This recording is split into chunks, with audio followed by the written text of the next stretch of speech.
The Sydney Harbour Bridge is famous. It is a true Australian icon. Many people call it the coat hanger. This nickname is quite fitting. It majestically spans Sydney Harbour. The bridge is known all over the world.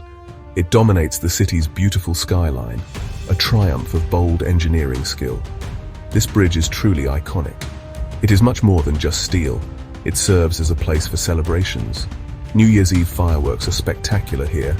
Artists and photographers greatly admire it. It symbolizes the enduring spirit of Australia.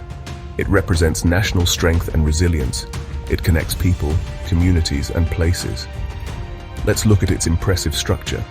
It is a steel through-arch bridge. 4 massive granite-clad pylons stand guard. These impressive pylons are primarily for visual appeal. The bridge carries cars, buses, and trains. People can also walk or cycle across. Its sheer size is truly remarkable to see. It was constructed with great care and precision. Why does it fascinate us all so much?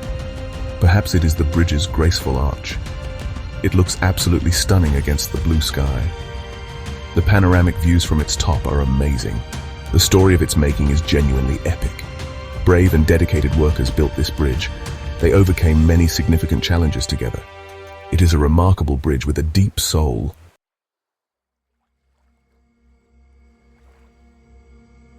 Sydney was a very different place before 1932.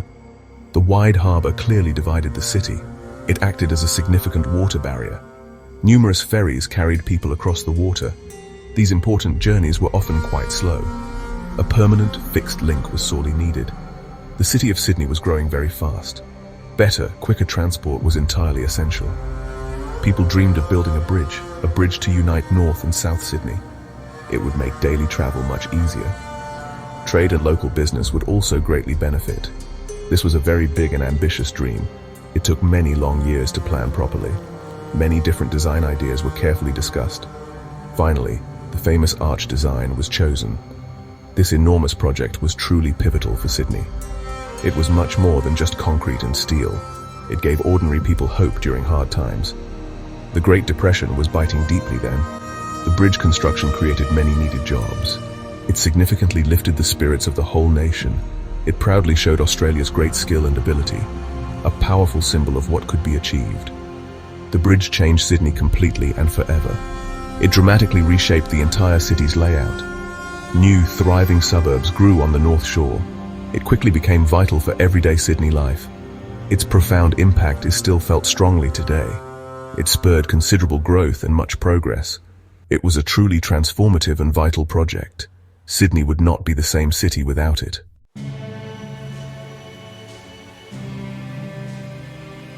Sydney Harbour was undeniably beautiful to behold, yet it posed a very significant daily problem. The deep, wide water effectively split the city. The North Shore and the city centre were separate. This separation created many practical difficulties. People and goods relied on ferries to cross. This was often a slow and cumbersome process. A more permanent solution was desperately sought. The population of Sydney was growing very rapidly. This was especially true in the late 19th century. Commerce and industry were also expanding quickly. The existing ferry system struggled to keep pace. Queues for ferries became longer and more frustrating. Valuable time was lost each day by commuters. Businesses faced delays in transporting their goods. The need for a bridge became increasingly urgent. Imagine life before a fixed, reliable crossing. Every journey to the other side was an event. It depended heavily on the weather conditions. Fog or storms could halt ferry services completely. This uncertainty affected daily life and planning. The city's growth felt somewhat restricted by this. A bridge would offer predictability and convenience. It would truly unite the two halves of Sydney.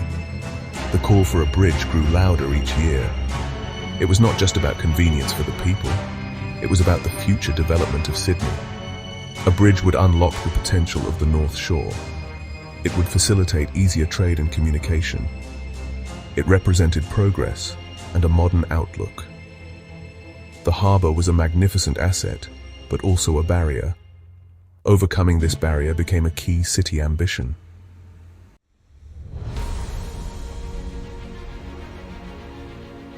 The idea of a bridge was not entirely new.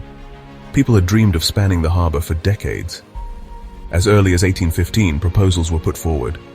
Convict architect Francis Greenway suggested a bridge. He envisioned a crossing from Dawes Point to Milson's Point. This was a bold idea for such an early settlement. However, the technology at the time was insufficient. The colony also lacked the necessary financial resources. Over the following decades, many other schemes emerged. Engineers and visionaries proposed various designs. Some suggested floating bridges, an interesting concept. Others imagined elaborate suspension bridge structures. There were even proposals for underwater tunnels. Each idea had its own merits and its own challenges. None of these early plans managed to proceed. The grand scale of the harbour was a major hurdle. Several official inquiries were held during this period. Commissions were formed to study the feasibility. They considered different locations and bridge types. The debate often centered on cost versus practicality. Political will was also a significant factor in this.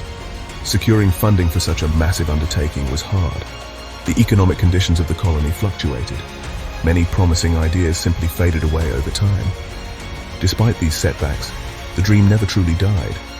Each failed proposal kept the conversation alive. It reinforced the public desire for a solution. The engineering world was also rapidly advancing. New materials and construction methods became available.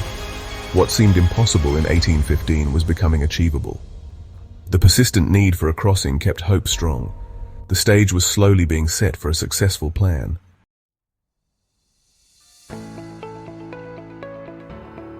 Section 3. A vision solidifies, the path to Bradfield's Arch.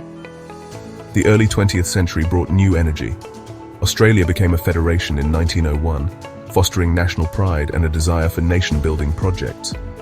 Sydney wanted to showcase its progress with a harbour bridge. Dr. John Bradfield, a determined civil engineer, championed the cause. Legislation was passed to authorise the bridge's construction. In 1922, an international competition was announced. The tender from Dorman Long and Co-Limited was accepted.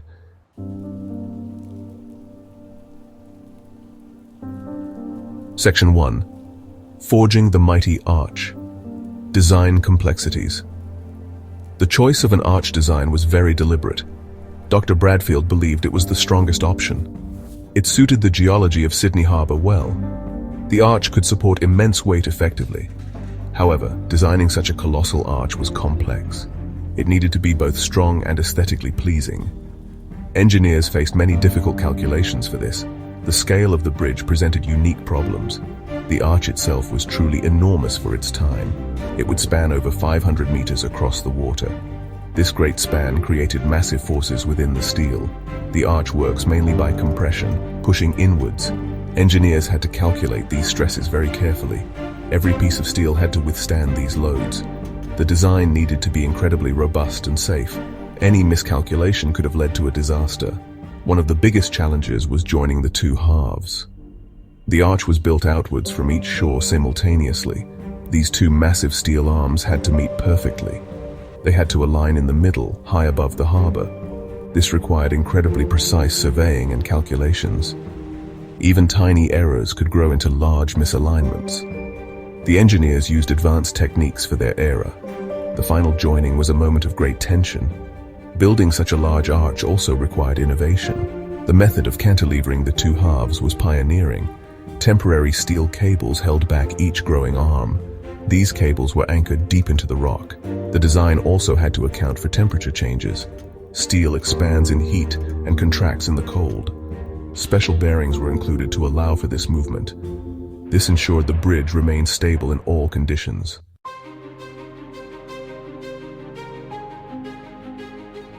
Section 2. Steel, stone, and stability material and foundation hurdles. The bridge required an astonishing amount of steel. Over 52,800 tons of steel were used in total. Most of this steel was for the massive arch. Sourcing such a vast quantity was a major task. Much of the high-quality steel was imported from Britain. Each piece had to meet very strict quality standards. Transporting and handling these heavy steel sections was hard. It demanded powerful cranes and careful logistical planning. The 4 large pylons are a distinctive feature. They are clad in beautifully cut granite stone. Around 18,000 cubic meters of granite were needed. This granite was quarried at Moruya on the New South Wales south coast. Skilled stonemasons cut and shaped each block precisely. While the pylons look incredibly solid and structural, they do not actually support the main arch itself. Their primary role is aesthetic and to provide anchor points. Building strong foundations was absolutely critical for success. The immense weight of the bridge needed solid support. Engineers had to excavate deep into the sandstone bedrock. This bedrock lay on either side of the harbour. On the southern side, foundations went 12 meters down. Workers toiled in difficult and sometimes dangerous conditions. They had to ensure the foundations were perfectly level. Any weakness here would compromise the entire structure. The abutments at each end anchor the arch securely. These are massive concrete structures bearing the load. They transfer the immense thrust from the arch. This thrust is safely directed into the solid rock. Constructing these abutments was a huge undertaking. It involved pouring vast quantities of concrete. The stability of the entire bridge depended on them. Engineers meticulously checked every stage of this work.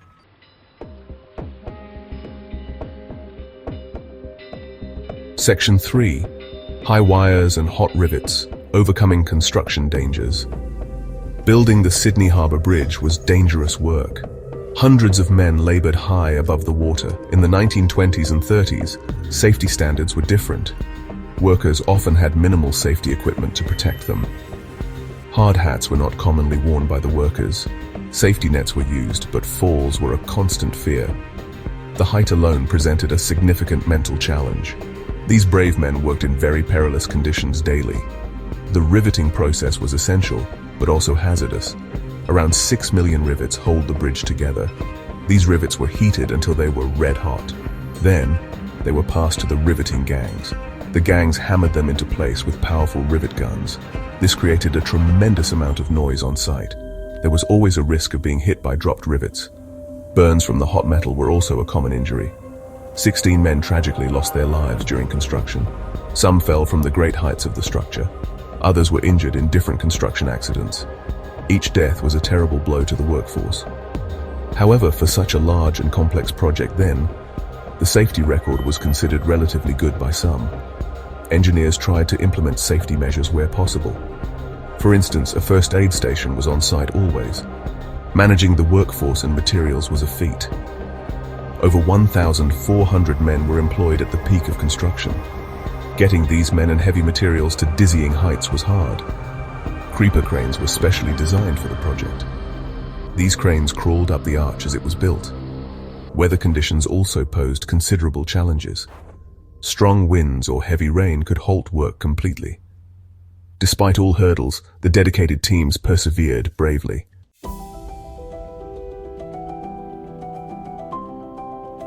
Section 1. Setting the stage foundations and preparations. Dr. Bradfield's vision for an arch bridge was approved, and the British firm Dorman Long and Co Ltd was chosen. Their engineers and skilled workers arrived in Australia, bringing a wealth of experience. The city prepared for intense construction, establishing necessary infrastructure. Milson's Point was transformed, with extensive workshops built for the project. This preparation was vital for the smooth progress of construction. Before any steel could rise, the ground needed careful preparation. Colossal concrete blocks were embedded to form the abutments. This formed the incredibly strong base for the arch. These abutments would resist the enormous outward thrust of the arch. This early work was tough but essential for all that followed.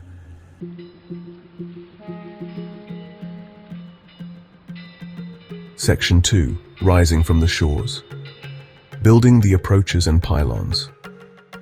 While the massive abutments were being prepared, work also started on the approaches.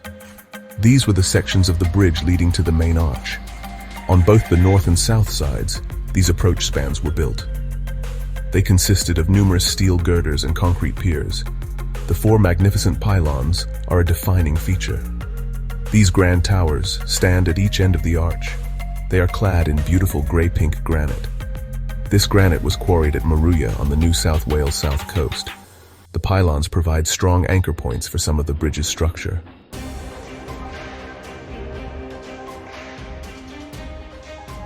Section 3.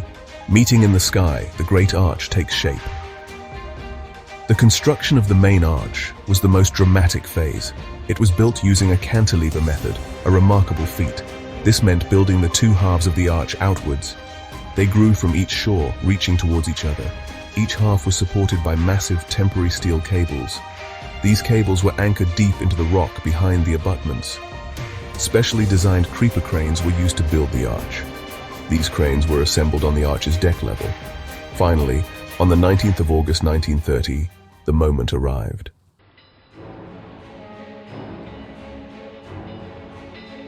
Section 4. The final span deck, road and grand opening. With the great arch securely joined, attention turned to the deck. The roadway and railway lines would be suspended from the arch. This involved attaching numerous vertical steel hangers. These hangers were connected from the arch's underside. Once the hangers were in place, the steel cross girders were installed. Concrete was then poured to form the road surface. Space was allocated for multiple lanes of traffic. The official opening ceremony took place on Saturday, 19th March, 1932. It was a day of immense celebration and national pride.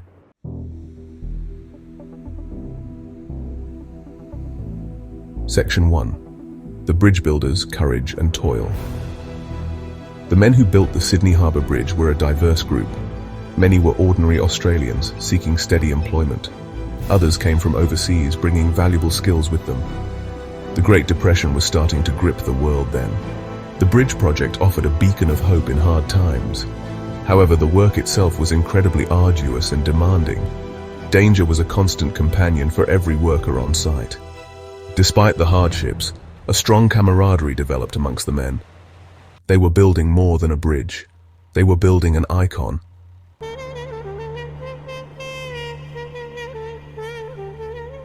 Section 2. Life on the steel tails from the high wires. Specific roles on the bridge required extraordinary skill and nerve. The riveting gangs were crucial to the bridge's strong structure. These gangs usually consisted of 4 hard-working men. The dogmen were perhaps the most daring of all workers. They were also known as skywalkers for a good reason. Their job was to guide the massive steel sections into place. Tragically, 16 men lost their lives during the construction. Amidst the toil, there were moments of human connection. The resilience and spirit of these men were truly remarkable.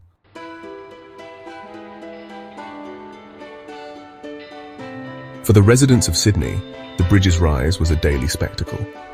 People from all walks of life watched its progress with fascination. From vantage points around the harbour, they saw it grow. During the difficult years of the Depression, it symbolized hope. The growing bridge was a constant topic of conversation. The construction had a direct impact on those living nearby. Children growing up in Sydney during these years had a unique view. The bridge construction became a familiar backdrop to their young lives. When the bridge was finally completed, the sense of pride was immense. The grand opening was a massive celebration of this achievement.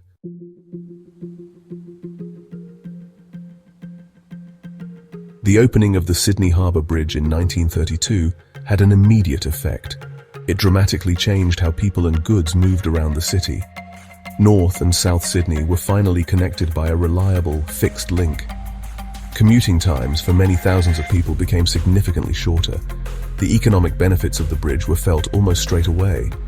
It provided a tremendous and much-needed boost to Sydney's commerce. The North Shore, in particular, experienced a remarkable boom in development. The vast construction project itself had provided thousands of essential jobs. This success boosted national confidence in undertaking large future projects. It continues to contribute significantly to the city's ongoing prosperity today.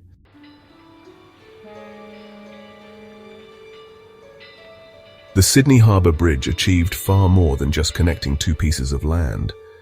It played a crucial role in connecting diverse groups of people as well. Communities situated on either side of the harbour became much less isolated. Access to important amenities like schools, hospitals and parks improved greatly. Social interaction between different parts of Sydney saw a noticeable increase. Families found it considerably easier to visit their relatives than ever before. This fostered a growing and stronger sense of a single unified city identity.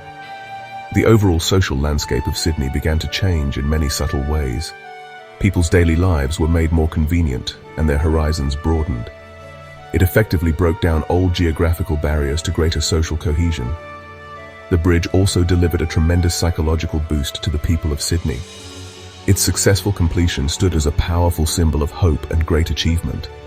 This was particularly poignant during the very difficult years of the Depression. It instilled a very strong and lasting sense of pride in all Australians. The bridge was a magnificent testament to human ingenuity and sheer perseverance.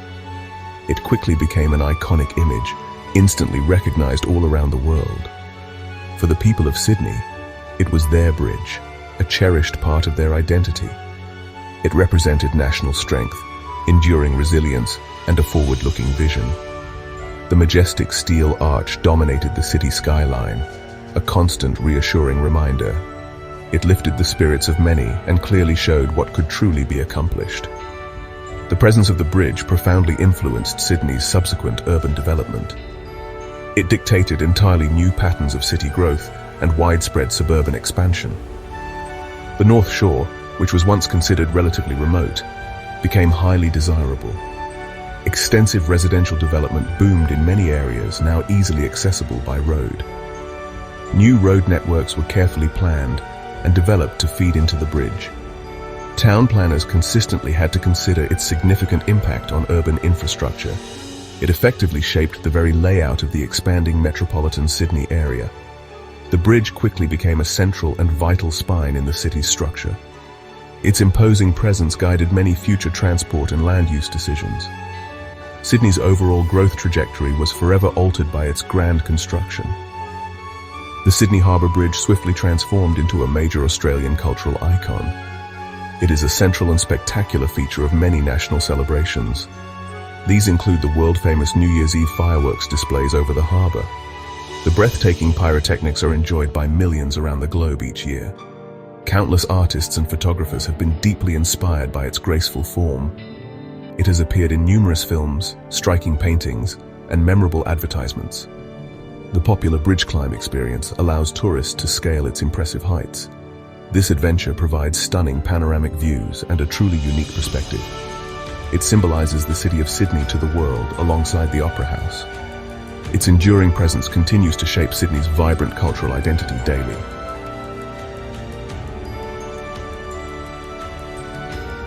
The Sydney Harbour Bridge achieved far more than just connecting two pieces of land. It played a crucial role in connecting diverse groups of people as well. Communities situated on either side of the harbour became much less isolated. Access to important amenities like schools, hospitals, and parks improved greatly. Social interaction between different parts of Sydney saw a noticeable increase. Families found it considerably easier to visit their relatives than ever before. This fostered a growing and stronger sense of a single, unified city identity. The overall social landscape of Sydney began to change in many subtle ways. People's daily lives were made more convenient and their horizons broadened. It effectively broke down old geographical barriers to greater social cohesion. The bridge also delivered a tremendous psychological boost to the people of Sydney. Its successful completion stood as a powerful symbol of hope and great achievement. This was particularly poignant during the very difficult years of the Depression. It instilled a very strong and lasting sense of pride in all Australians. The bridge was a magnificent testament to human ingenuity and sheer perseverance. It quickly became an iconic image, instantly recognized all around the world. For the people of Sydney, it was their bridge, a cherished part of their identity. It represented national strength, enduring resilience, and a forward-looking vision. The majestic steel arch dominated the city skyline, a constant reassuring reminder. It lifted the spirits of many and clearly showed what could truly be accomplished. The presence of the bridge profoundly influenced Sydney's subsequent urban development. It dictated entirely new patterns of city growth and widespread suburban expansion. The North Shore, which was once considered relatively remote, became highly desirable. Extensive residential development boomed in many areas now easily accessible by road. New road networks were carefully planned and developed to feed into the bridge. Town planners consistently had to consider its significant impact on urban infrastructure. It effectively shaped the very layout of the expanding metropolitan Sydney area. The bridge quickly became a central and vital spine in the city's structure. Its imposing presence guided many future transport and land use decisions. Sydney's overall growth trajectory was forever altered by its grand construction. The Sydney Harbour Bridge swiftly transformed into a major Australian cultural icon. It is a central and spectacular feature of many national celebrations. These include the world-famous New Year's Eve fireworks displays over the harbour.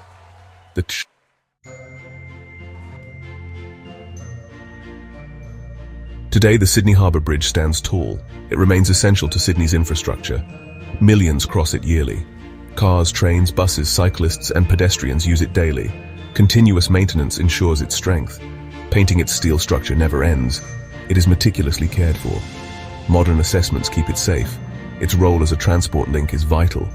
The bridge is indispensable to the city. It is a major tourist attraction. Tourists from across the globe visit. People travel from all corners of the world. The bridge climb offers panoramic views. It boosts Sydney's tourism economy. It is a powerful emblem of Sydney. It represents Sydney and Australia internationally. It is central to national celebrations. It shapes the city's daily existence. It is a landmark of immense value. Its legacy is remarkable. It symbolizes engineering prowess.